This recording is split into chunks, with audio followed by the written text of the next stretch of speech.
Nancy. Hi, Nancy. Hi. How's it going? Good. You kids are so grown up. So grown. Yeah. I know. We're old kids now. Well, not kids anymore. No. Adults. We're all adults. So, how long ago was this film shot? 6 years ago. 2018, right? Well, 18, 19, 20, 21. Yeah. Yeah. It's sort of like Yeah. started shooting, ran out of money, started shooting again, ran out of money, so Exactly. it was over like 3 years. Oh, wow. I know. But you know what? Here we are. Exactly. Here we are. This is a dream. It is a dream. And can we start with you, Mohit, and course. how this is a personal connection? Yeah, absolutely. My family are originally from India.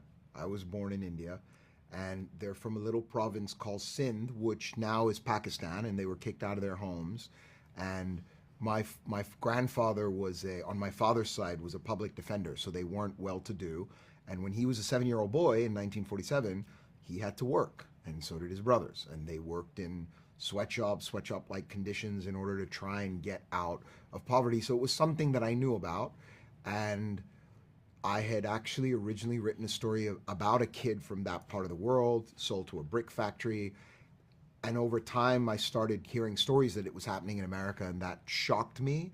And I thought it would be really interesting, because I feel sometimes we're very good at pointing fingers at other people and other countries and saying, hey, look, this is what you're doing wrong. And I was like, I think we need to clean up our own backyard. Definitely. Yeah. And Ari, you represent so many kids that, go through this really dark experience, this world of pain. But how was it for you to speak only through your emotions in this film? It was quite a challenging experience. I had no idea of how to play a mute character.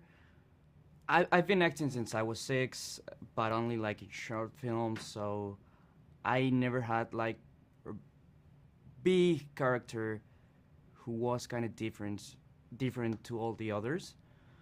So I had no idea how to do it, but Mo, he taught me a lot of things. He told me, well, the character does speaks to one person, to himself, like we all do.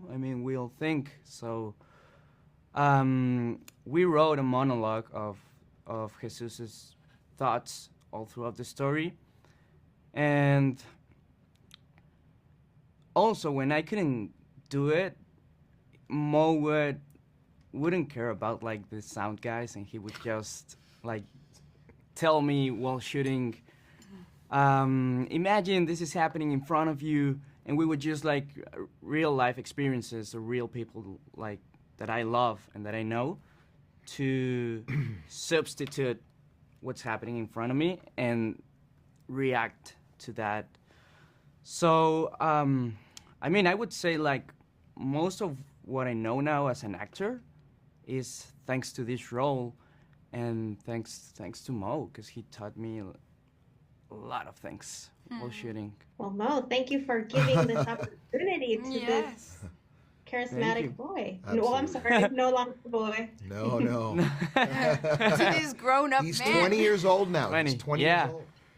He's going to be 21 in December, and he's asked me to take him to Vegas. I'm like, I don't know if that's such a good yeah. Woo, It party. is a perfect experience. idea. Yeah.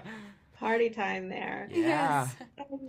For you, Renata, I felt for Jesus, but I feel like with Elena, she was trying to be a better person for Jesus, Ooh, so sweet. kind of keeping everything inside to kind of help him and bring a little bit of light. Can you talk about her? Yeah, definitely.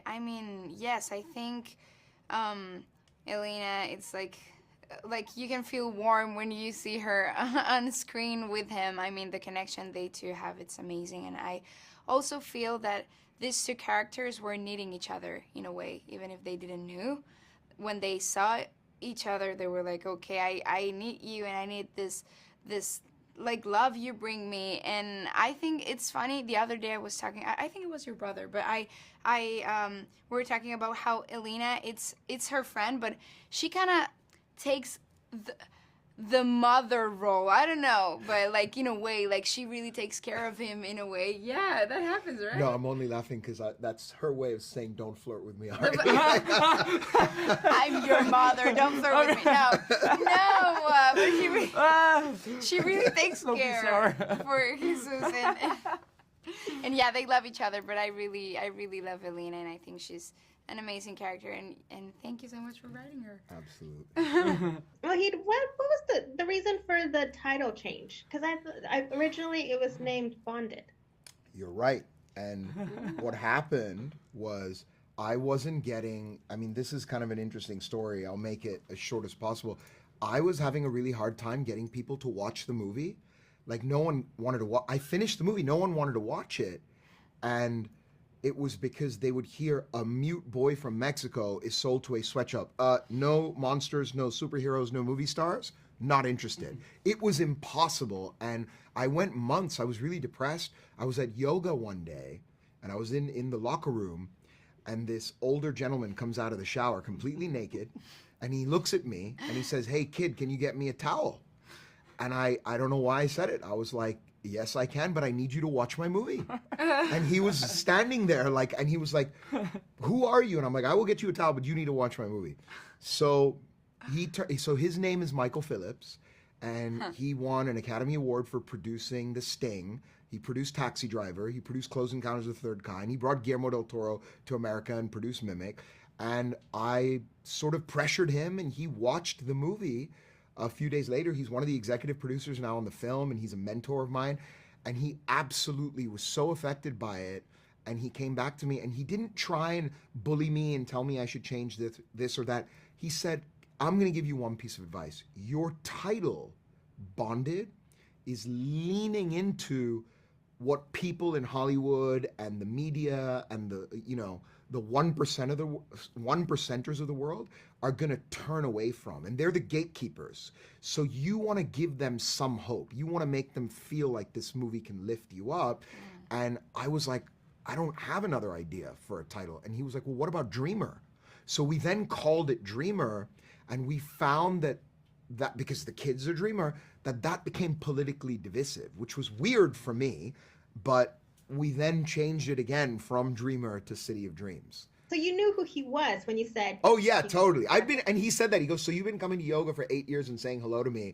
And I was like, I was just looking for the right time, you know? Like, there it was. It's how it helped. There it was. I mean, it felt like it literally felt like an episode of like Entourage or Curb Your Enthusiasm. I was like, I can't believe I'm doing this, but I'm gonna do it. Hey, you know what? You got to be a risk taker. Yeah, exactly. Brave. Exactly. Well, thank you so much. I look forward to seeing you guys tonight at Absolutely. the premiere. Yes, we'll Yes. see you there. Look, thank you for coming, and thank you for being Yes. here with us today. Thank you so much. And we're going to cover entrevistas en español. Perfecto. Okay. Super. Okay. Yeah, no. Are you ready for your Spanish? Mi español está chingón. Oh, aparte mexicanote. Yes. Good then. See ya. Bye.